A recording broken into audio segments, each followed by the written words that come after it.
قدم پیچھے نہیں. 100 سال پہلے آج دنیا بھر میں 57 اسلامی ممالک کا کوئی بادشاہ میرے نبی کے نام پر بات کرنے کو تک تیار نہیں.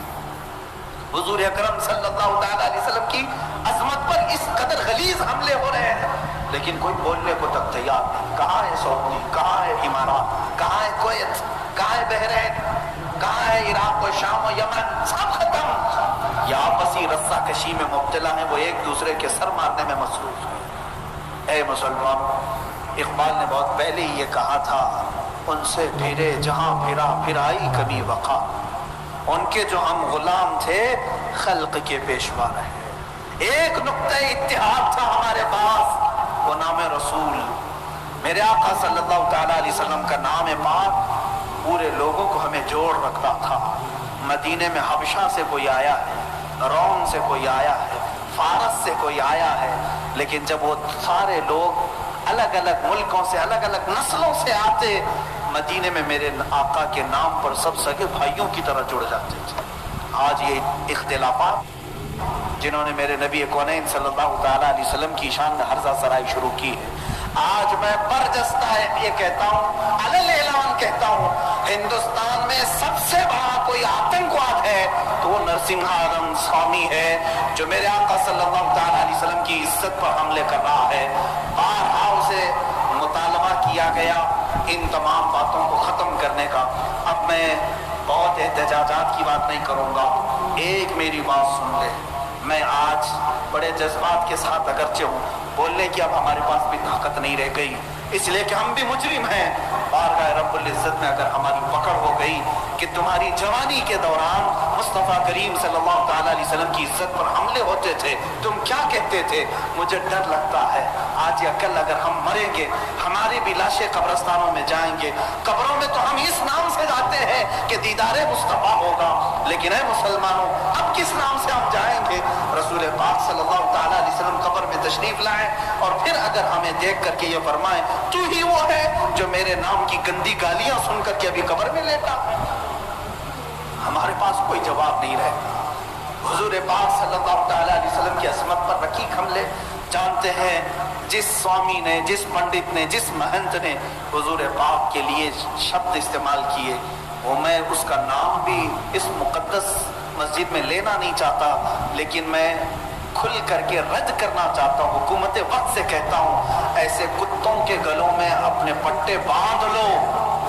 اور سنو, یہ کہتا ہے وہ پنڈت کہ میں بلیدان دینا چاہتا ہوں اور مجھے کوئی مسلمان آ کے مار دے, قتل کر دے, تاکہ ہندو سب سمجھ جائیں کہ مسلمان ہتھیارے ہوتے ہیں.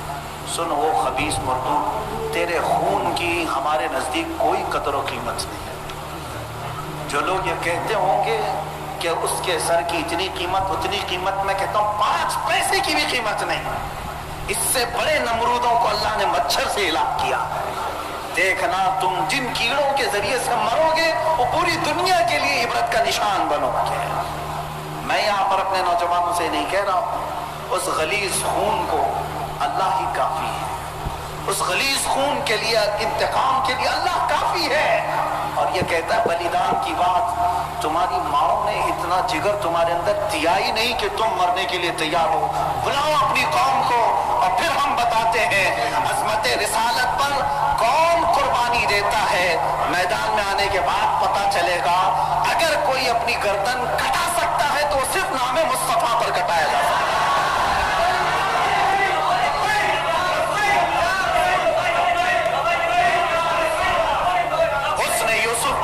مصر میں انگشت زنا, سر کٹاتے ہیں تیرے نام پہ مردان عرب. وہ صحابہ کٹاتے تھے اور بتاتے تھے.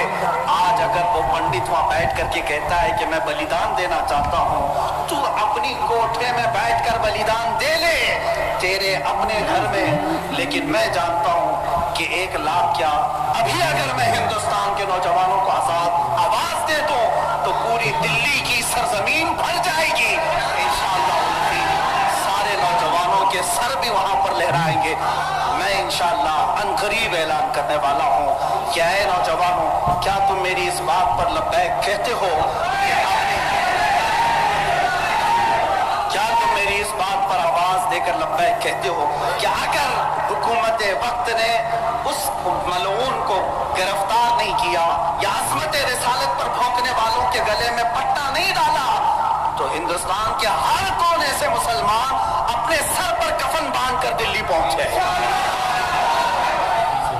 آپ تیار ہیں اس بات کے لیے؟ انشاءاللہ العزیز اگر سر کٹے گا، اے مسلمانوں گھبرانا نہیں، سب سے پہلے اس فقیر کا سر جائے گا انشاءاللہ.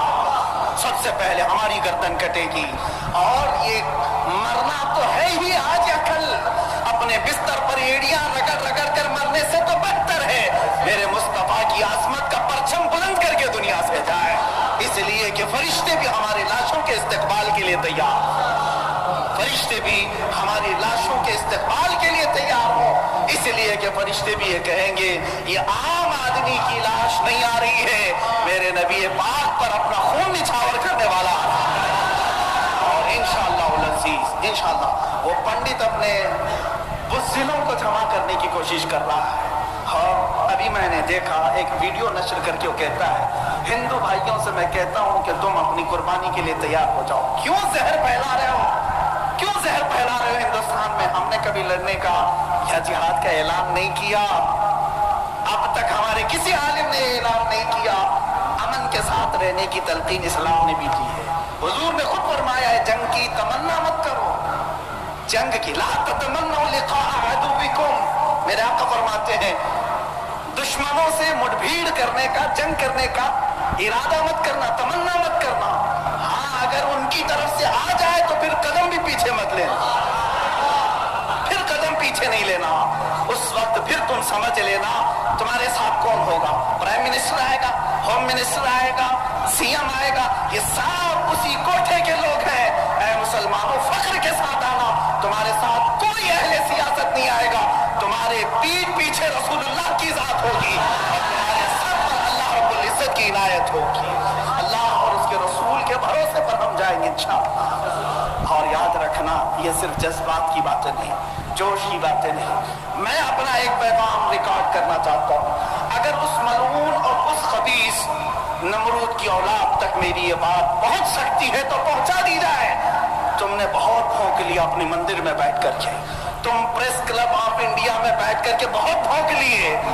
کچے آپس میں اپنی گلی میں بہت بھونکتے ہیں. میرے اس میسج کو اس ملعون تک پہنچا دیں. اگر ذرا برابر بھی دم خم ہے تمہارے اندر، تمہاری ماں نے اگر دودھ پلایا ہے تم کو، تو اب میں مناظرے کا چیلنج نہیں دے رہا ہوں، ڈیبیٹ بھی نہیں کروں گا، بات چیت بھی نہیں کروں گا. آؤ میں اعلان کرتا ہوں 8 دن کے اندر تم دلی پہنچو، کسی میدان میں پہنچو، اپنی ساری مقدس کتابیں لے کر کے آؤ. انشاءاللہ العزیز یہ فقیر قرآن پاک لے کر حاضر ہوگا. ہم آئیں گے، تم اپنے سارے گرو گھنٹالوں کو لے کر جمع ہو جاؤ. میں مناظرے کا چیلنج نہیں دے رہا ہوں، توجہ چاہتا ہوں. میں ڈیبیٹ کرنے کی بات ہی نہیں کر رہا ہوں. یہ نیوز اینکر جتنے دجالی میڈیا وہ بھی سن لیں، اپنے ڈیسک پر بیٹھ کر کے ٹٹو لوگوں کو لڑاتے رہتے وہ بھی سن لیں. قرآن، اسلام، رسول کی ذات پر حملے کرانے کے لیے زرخرید لوگوں کو بٹھاتے وہ بھی سارے نیوز اینکر، یہ پنڈت سب جمع ہو جائے میدان میں. یہ فقیر قادری حاضر ہوگا. ایک بڑی آگ جلائی جائے، آگ لگائی جائے. میں اس سے کہتا ہوں میں بھی آگ میں داخل ہوں گا، تو بھی آگ میں داخل ہو جا. جو سلامت رہے گا اس کا دین حق پہ جانا جائے گا.